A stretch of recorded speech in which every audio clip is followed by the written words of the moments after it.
Snow swirled against the wooden slats of the barn, tapping like timid fingers against the frost-coated windows. Lantern light flickered, casting elongated shadows across the rough-hewn floorboards. In the dim glow, Grace Holloway pressed herself against the corner. Her body curled inward, trembling, not just from the cold, but from the weight of what she had endured. A soft whimper came from beneath her arms. Her baby shifted, tiny fists brushing against her chest. Grace's fingers tightened around the fragile warmth of her child. Her voice barely rose above a whisper, rough from weeks without rest.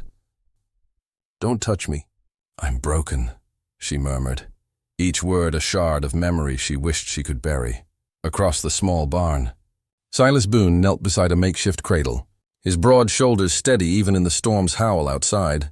Without a word, he rocked the baby gently, his hands large but careful, precise, measured. Every motion spoke of restraint, of strength tempered by quiet care. He didn't ask questions. He didn't intrude. He only offered a steady rhythm, a silent promise of protection. Grace's eyes, wide with fear and fatigue, followed his movements. She flinched at every creak of the wood beneath her, every gust of wind rattling the roof. Her breath came in shallow gasps, mist curling in the lantern light. Outside, the snow pressed against the barn walls like a living thing, relentless, cold, unyielding. Inside, the air smelled of hay, pine, and smoke from the small stove struggling against the chill. Somewhere deep in her chest, a spark of disbelief flickered. Someone unasked, uninvited, was here, watching, protecting, holding space for her and the baby without judgment, without expectation. The storm pressed its presence into the night, but for the first time in what felt like forever, Grace's terror met something unshakable, quiet strength. She swallowed hard, gripping the baby closer. Her body still shook, but the sharp edge of panic dulled against the steady motion of Silas's hands. No words were exchanged, and yet the message was clear. You are not alone.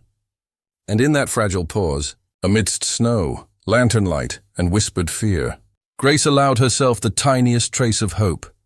The Colorado mountains stretched endless, snow-laden and silent, their peaks jagged against the gray winter sky. Late winter of 1882 had a way of pressing cold into every crevice, through cracks in cabin walls, beneath the folds of heavy coats, and even into the bones of those who dared to call the mountains home. Here, in a remote stretch of wilderness, survival was measured in firewood, fresh water, and the quiet vigilance of those who had learned to endure. Grace Holloway moved cautiously across the snow-covered yard, her boots crunching softly against the frozen ground. She was heavy with child, the rounded swell of her belly a constant reminder of the life she carried. Her eyes, wide and haunted, reflected months of fear and loss. She had fled from a life she could barely name, an existence threaded with cruelty, with harsh hands and sharper words, with nights when silence itself had been a weapon. The cabin loomed ahead, simple and worn but steadfast, a shelter from the storm and from the men who had marked her as theirs. Beside it, a barn stood like a sentinel, its wooden siding gray with age and streaked with snow. From within, soft light spilled through the cracks, a promise that warmth still existed somewhere in the world. Silas Boone emerged from the barn doorway, a figure carved from the mountains themselves. Tall and broad, with shoulders that carried weight without strain, he moved with deliberate calm. His coat, thick and practical, shielded him from the wind, while a wide-brimmed hat cast his eyes in shadow, unreadable but steady. Silas had learned to measure his words and actions alike. In him, strength was quiet, unyielding, and precise. Inside the cabin, the scent of pine, smoke, and straw mixed with the faint tang of herbs tucked into small jars along the shelves. A fire cracked in the hearth, sending warmth radiating across the rough wooden floor. Here, Grace noticed the smaller details. Mabel, the old cook, her face lined with years but her gaze fierce, busy over a simmering pot. Numa, the midwife who had seen births come and go like the seasons, her hands worn but capable, moving with quiet authority. These women were her unlikely guides, strangers in some ways, yet protectors in others. The wind moaned outside, carrying the faint sound of hooves shifting in the barn, ropes creaking, and the distant call of a crow breaking the stillness. Grace's eyes flicked to every shadow, every flicker of movement. Her body remembered the sharp edge of violence, the sudden rush of hands that had once left bruises on skin and on spirit. Yet here, in the heart of the mountains, there was something different. No threat. No expectation, only space for breath, for pause. For recovery, Grace took a tentative step toward the fire, letting her fingers brush the rough wood of the cabin walls. Silas watched without comment, attentive yet unobtrusive. In the hush of winter, in the stillness of the Colorado wilderness, she felt the first faint trace of possibility, that perhaps survival wasn't just about running from the past. It could also be about finding the fragments of life worth holding on to. The memory came unbidden. Sharp as a whip, John Mercer's shadow stretched across the floorboards of the Midnight Lily Saloon, his broad frame leaning against the bar, badge dull with dust and whiskey. Grace had sung that night, her voice a trembling thread weaving through the piano and fiddle, each note an attempt to drown the memories clawing at her ribs. But applause had never mattered, only survival. "You're mine," he had said, voice low but laced with threat, sliding a glass across the table toward her. "Show everyone you still belong." Her hands shook, clutching the edge of the stage. She had whispered, "No," barely audible, but the words sparked fury in his eyes. Chairs screeched, boots scuffed, glass shattered. Pain erupted as his hands struck the table, close enough that the echo of his power reverberated through the room. Grace had fallen back, blood on her lips, heart hammering. Music had ended. Fear had begun.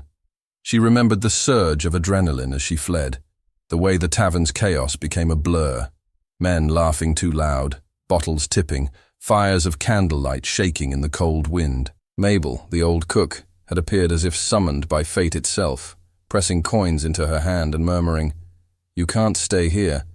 Not after what he did. Not with that baby coming." Grace didn't question her, only clutched the shawl Mabel offered and followed her into the night. The snowstorm hit immediately, drifts catching in her hair, pressing against her shoulders like icy hands. Her boots were thin, her strength thinner. Each step forward was a negotiation between fear and necessity, each breath stolen from the sharp winter air.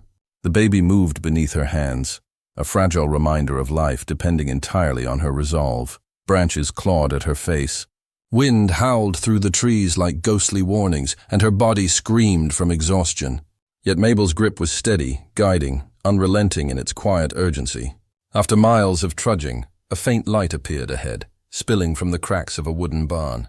Her legs shook as she approached, but the sight of that solitary glow offered something she had not known in months: possibility. Silas Boone stepped from the doorway, tall and stoic, snow dusting his broad coat. Grace froze, fear still coiled in her chest, but she sensed no demand, no ownership, only observation. When she whispered again, "Don't touch me." "I'm broken," his calm response came like the wind itself. "Then let me care for the pieces." Inside the barn, warmth radiated from a small stove, hay cushioned the floor, and Silas moved with measured care, laying out blankets, fetching water, and tending without a word of judgment. Grace's body, still taut with tension, slowly began to uncoil. Here was safety, not conquest. Care, not threat. And in the quiet, amidst the snowstorm's fury outside and the fragile rhythms within, Grace allowed herself the barest trace of hope. Snow pressed relentlessly against Grace's shoulders, sharp flakes melting into the damp curls framing her face. Each step through the woods felt like trudging through a living white tide, the cold gnawing through her thin layers, her boots half frozen, her fingers stiff and red. Mabel's grip was firm on her arm, guiding her through back alleys and hidden trails that only someone who had lived here long enough would know. Every crack of a branch beneath their feet, every whisper of wind through the trees, set Grace's nerves on edge. Her breaths came ragged, her chest aching with both effort and fear. The baby shifted beneath her coat, a quiet reminder that every movement, every choice, mattered beyond herself. Hours, or what felt like hours, passed in near silence. Muffled footsteps, the scrape of snow-laden branches, and the distant howl of the storm were the only companions on their journey. Grace stumbled repeatedly, leaning heavily on Mabel, her legs trembling, muscles screaming in protest. But surrender was not an option. Somewhere ahead, a faint light pierced the monotony of white, small but persistent, promising warmth against the storm's fury. "That's his barn," Mabel whispered. voice low, careful not to startle. "I'll wait here, go!" Grace's heart hammered. The barn's wooden walls glowed from within, the faint flicker of a stove casting golden warmth through cracks in the siding. The unknown stretched before her, yet in its shadow lay a sliver of hope she hadn't felt in months. She approached, baby held close, every nerve taut. Silas Boone emerged from the doorway, a silhouette carved against the barn's interior light. He was tall, broad-shouldered, moving with deliberate calm. His eyes, partially shaded by his hat, measured her with quiet precision. No questions, no judgment, only acknowledgement. Grace's voice caught in her throat. "Don't touch me." "I'm broken." Silas did not flinch. Instead, he moved with careful attention, gesturing toward the barn's interior, arranging hay and blankets, fetching water without speaking. Every motion was measured, deliberate, showing care without intrusion. For the first time since fleeing the saloon, Grace felt a trace of her body unclench. Safety did not demand obedience. It asked only for trust. Inside, the barn smelled of hay, horses, and the faint tang of wood smoke. The storm raged outside, wind whipping against the walls, but here, the chaos of the world seemed distant, muffled, nearly absent. Grace allowed herself to breathe.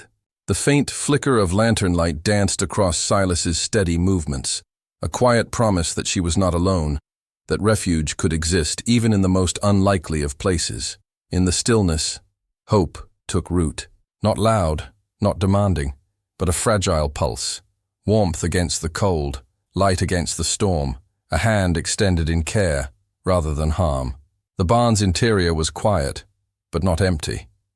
The storm outside rattled against the wooden walls, snow piling in soft heaps along the roof. Inside, warmth radiated from the small stove, casting dancing shadows across the rough planks. Silas moved with deliberate care, his tall frame bending just enough to lay fresh hay and blankets where Grace would rest. Every motion was methodical, unhurried, a silent assurance that no harm would come here. Grace sank onto the prepared bed, her body trembling not from cold alone, but from months of fear finally finding a pause. The baby shifted beneath her coat, tiny limbs moving with life and promise, and for the first time in weeks, she allowed herself to exhale. The rhythm of the child's movement against her ribs was grounding, a gentle reminder that life could continue even after violence and chaos. Silas didn't speak, yet every action conveyed care. He fetched water in a tin cup, set a small bowl of porridge near her hand, and stoked the fire until its glow filled the room. Each movement was quiet, precise, never imposing. Grace watched, body still coiled with caution, as he straightened blankets, adjusted the stove's draft, and arranged hay so the baby could rest comfortably. It was a choreography of compassion, each gesture reinforcing the invisible boundary of trust. Even in safety, Grace flinched. Every creak of the floorboards, every whisper of wind through the barn slats, reminded her of threats past. Shadows seemed to stretch, carrying memories of raised hands and shouted commands. Yet Silas never intruded, never assumed possession of her space. Instead, he worked silently, letting the barn become a haven, a place where fear could loosen its grip in small, measured increments. She felt the baby's movements ease, a soft coo escaping tiny lips. Grace's fingers, hesitant at first, brushed over the blankets, tracing the warm outlines Silas had prepared. The fire crackled softly, echoing in the quiet, a metronome of life and continuity. Each flicker of light illuminated Silas's careful attention, folding fresh towels outside her cot, bringing warm water to test the temperature, laying a small scarf over the baby's head. No words were necessary. Every act spoke volumes.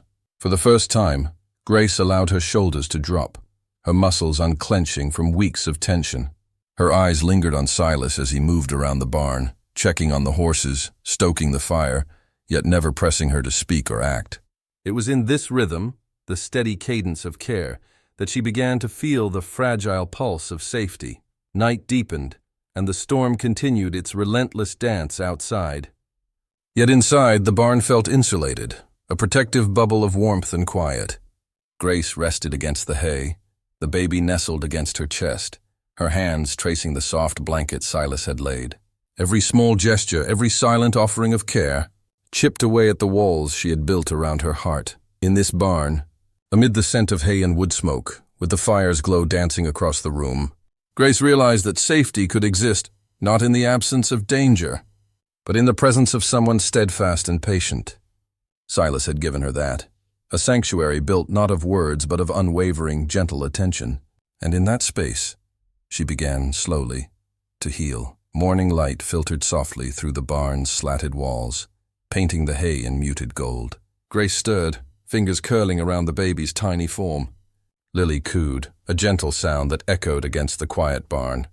And for a moment, Grace's chest tightened, not with fear, but with awe at the fragile life she now held. Silas appeared in the doorway, carrying a folded blanket and a small tin of warm water. He didn't speak, only nodded toward the cot. Grace understood. Today, she would learn the small rhythms of care again. Under his patient guidance, she placed Lily on the prepared blankets, hands trembling. Silas demonstrated each movement carefully, testing the water's warmth with his fingers, gently swaddling the baby, adjusting her hat so ears were protected from the chill. Every gesture was deliberate, unhurried, teaching without intrusion. Grace mirrored his motions, faltering at first, but gradually gaining confidence with each repetition. The barn creaked under the weight of the morning frost, snow brushing softly against the walls. Outside, the wind sighed through the trees, a muted backdrop to the quiet domesticity unfolding within. Grace warmed a small cup of milk, Silas watching silently, offering corrections only when necessary. With each step, Grace felt a subtle shift. The fear that had once gripped her tightly began to loosen, replaced by a cautious trust in this silent, steadfast man. Beyond care for the baby, Silas extended the same attentiveness to Grace's belongings. He repaired a strap on her worn boots, brushed the snow from her coat, and arranged her few personal items so they were within reach. These small acts, unremarkable to an outsider, carried weight for Grace. They were gestures of respect, signals that her space, her autonomy, mattered here. She began to notice the rhythm of the barn, the steady clop of the horses shifting, the occasional groan of wooden beams, the faint hiss of snow sliding down the roof. Each sound, once threatening, now underscored the calm. Lily's soft coos punctuated the quiet, and Grace's hands learned to respond to those tiny noises, soothing her child with a tenderness that felt foreign, yet instinctive. Evenings followed the same pattern. Silas stoked the fire, laid fresh blankets, and prepared water for the next day, always allowing Grace to step into each task at her own pace. She began to trust his presence without needing to see his eyes, without words. His steadiness became a background to her recovery, a quiet constant that allowed her to rebuild confidence, not just in caring for her child, but in herself. By nightfall, Grace rested with Lily nestled against her chest. Her body had begun to relax, her shoulders no longer tensed at every creak or whisper of wind. Each small act, feeding, swaddling, tending to her surroundings, was a victory, a testament to the slow, careful rebuilding of life.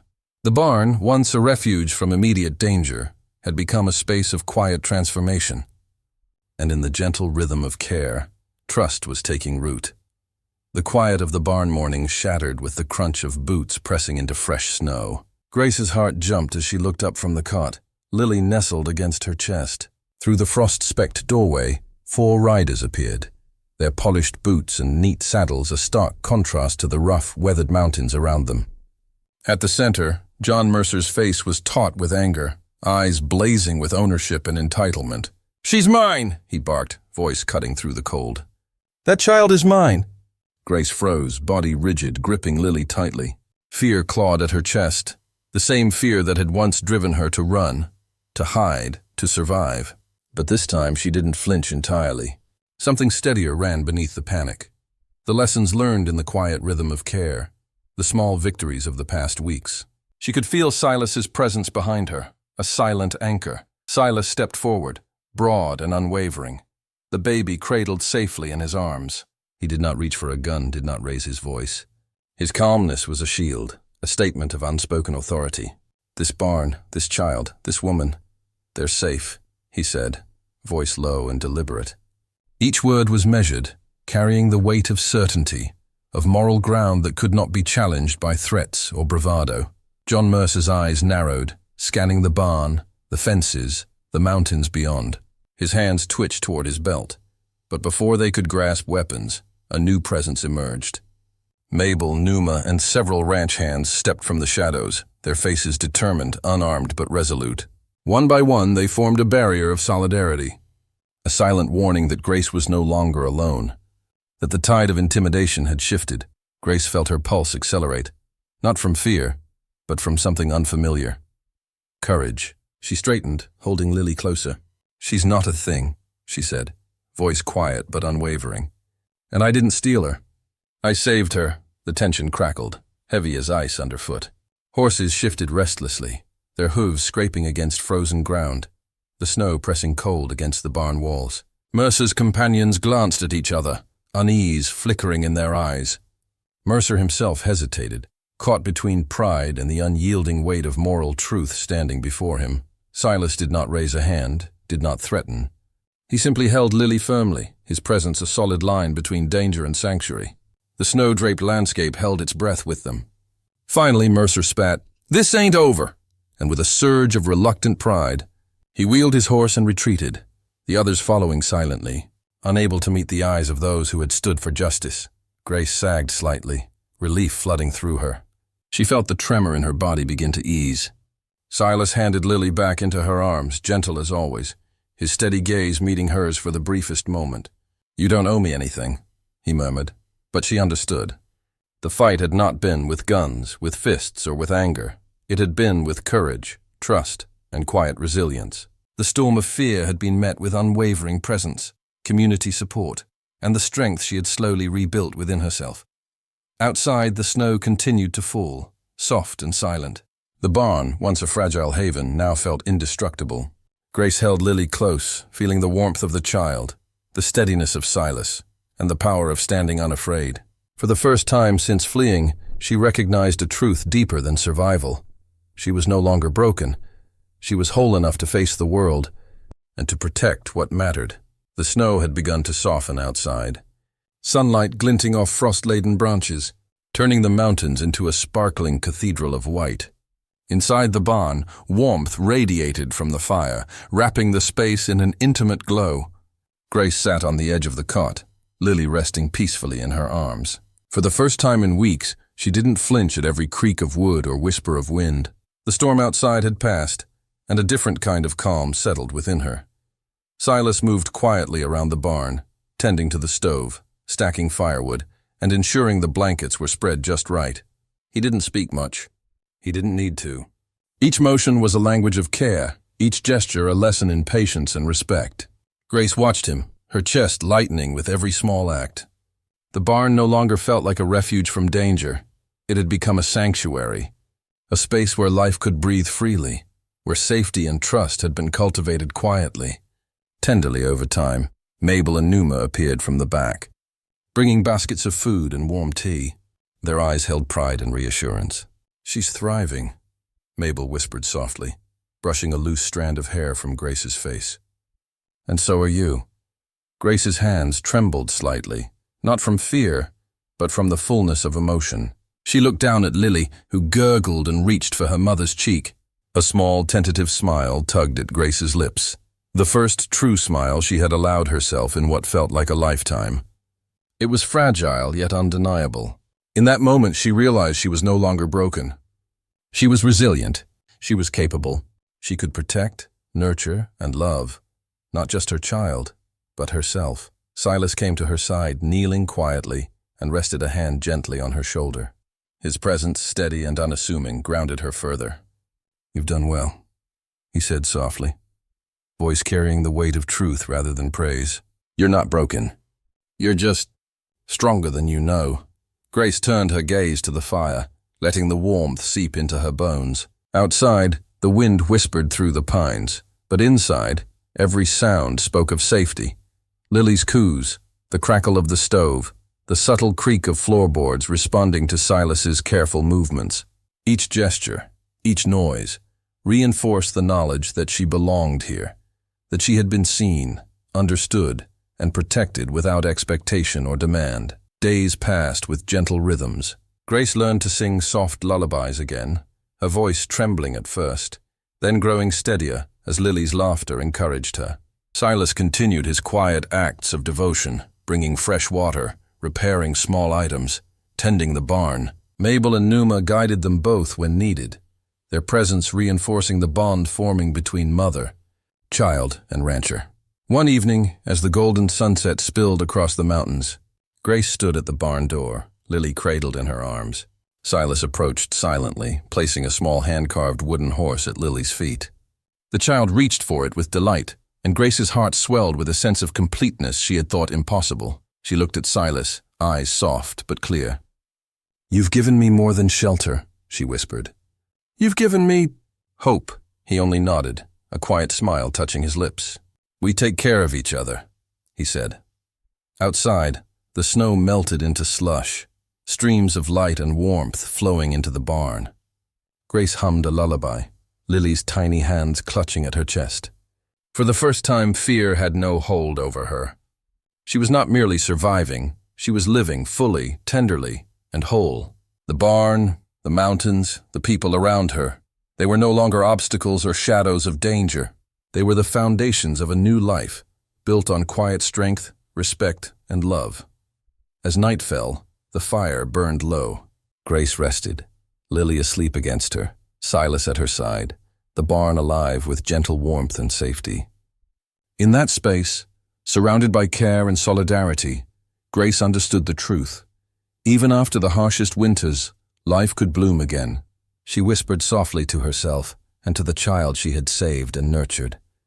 "We are home.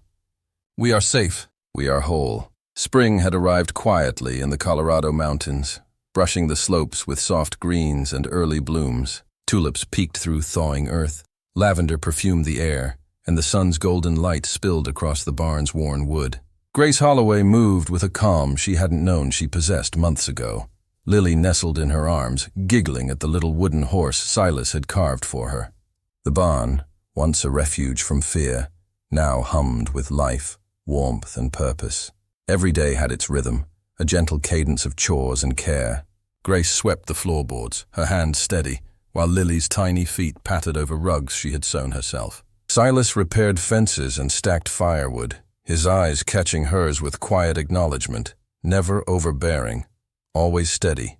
Together, they built a crib for Lily from cedar, each plank sanded and fitted with care, a symbol of new beginnings. Grace's fingers brushed over the smooth wood, tracing lines that spoke of hope and reclamation. Music returned slowly. Grace hummed softly as she folded laundry, a tentative melody threading through the morning sunlight. Some days, she dared to sing, her voice fragile at first, then stronger, rising above the creak of the barn and the distant whisper of wind through pine. Lily would pause, listening intently, eyes wide before laughing and reaching for her mother's hands. The simple acts of song, touch, and play became their shared sanctuary, a reminder that life could be tender and joyous even after darkness.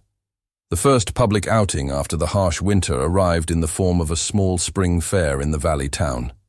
Lanterns swayed in the evening breeze, fiddle music wound through the square, and children's laughter carried across the snow-melting streets. Grace's chest tightened at first. Memory of past dangers fluttered like a shadow, but Silas's hand on her shoulder grounded her. They stepped forward together, Lily bundled safely between them. Each step felt deliberate, reclaiming the confidence stolen months ago. Neighbors smiled, some whispering curiosity, others nodding in recognition. Grace no longer flinched at glances. She answered with small gestures, a lift of her chin, a shy smile. Lily's laughter mingled with the music, a tangible proof of joy returned. Grace danced lightly on the edges of the crowd. Her voice rising for a short lullaby, she sang softly to Lily. The notes wavered, imperfect, but carried through the spring air. And for the first time, Grace felt her identity, the singer, the mother, the woman, restored. Back at the barn, evenings became a canvas of quiet rituals. Silas stoked the fire as Grace fed Lily, their movements synchronized without words. Wooden toys lined the corner where Lily played, the crib a steadfast reminder of safety, the barn now a home rather than a hiding place. Flowers she had planted outside burst into color, bees buzzing softly in the new warmth, while the mountains stood sentinel in the distance, unchanged but welcoming. Grace began teaching Lily letters and simple words, tracing them in the slate board Silas had brought from town. She laughed as Lily's tiny fingers followed hers, mimicking the curves and lines. Silas watched from the shadows, whittling small toys, offering guidance only when needed, never intrusion. Every glance a quiet promise of steadfast support. One evening, as the sun dipped behind the ridges, painting the barn in amber light, Grace paused at the doorway. She watched Silas tending to the horses, Lily clutching her wooden horse, her laughter spilling into the crisp air. She inhaled, letting the scents of cedar, hay, and spring flowers fill her lungs. She realized, fully and completely, that she was no longer running, no longer hiding, no longer broken. She whispered to Lily, "You are my light," and the child giggled, reaching for her mother's cheek. Silas approached quietly, resting a hand on Grace's shoulder. "You've done more than survive," he said softly. "You've built a life worth living." Grace smiled, eyes warm, heart steady. The barn, the mountains, the family they had created. It was a world stitched together from care, respect, and quiet courage. And in that moment, with Lily's laughter echoing around them and the soft brush of spring wind against the barn door, Grace understood the truth she had fought to reclaim. Home was not a place, but the love and safety they nurtured together. As twilight settled, painting shadows across the wooden floors, Grace hummed a lullaby, Lily's tiny hands clutching hers. Silas's steady presence by her side, the crackle of the fire, and the scent of spring in the air formed the perfect harmony. They had endured, they had healed, and they had begun again. Grace's voice carried softly into the night, a fragile, unwavering testament. Life could bloom again. Even after the harshest winters, the morning sun spilled across the Colorado mountains, painting the peaks with soft gold and casting long shadows over the thawing earth. Grace watched Lily toddle across the cabin floor, tiny hands reaching for the first blooms of spring she had planted outside. Silas stacked firewood nearby, pausing only to glance at them with quiet pride, his presence steady, unspoken support woven into every action. Grace smiled, a deep, full smile, feeling the weight of months of fear and uncertainty lift from her shoulders. The journey had been long, dark, and relentless, yet here they were, alive, together, and whole. She realized that healing did not come from grand gestures or sudden changes, but from the quiet, tender acts repeated day by day. A blanket folded, a stove stoked, a lullaby hummed. Kindness and care, even in the smallest forms, had the power to restore trust, courage, and love. For those watching, let this story be a reminder. Resilience is found in patience, strength in gentle hands, and hope in the moments we choose to nurture others. Every act of care, every bit of understanding, creates warmth in a world too often cold. If Grace's journey touched your heart, if you felt the snow melt under the warmth of their home, help us share it with others. Tap that like button, leave a comment sharing what moved you, and subscribe to Wild West Love Stories for more tales of courage, compassion, and love that grows quietly but fiercely. For the tender, the strong, and the stories that heal in silence, thank you for being here. Remember, even in the coldest winters, small acts of kindness leave the warmest footprints. And we'll see you at the next story, under the wide western sky where hope always finds its way home.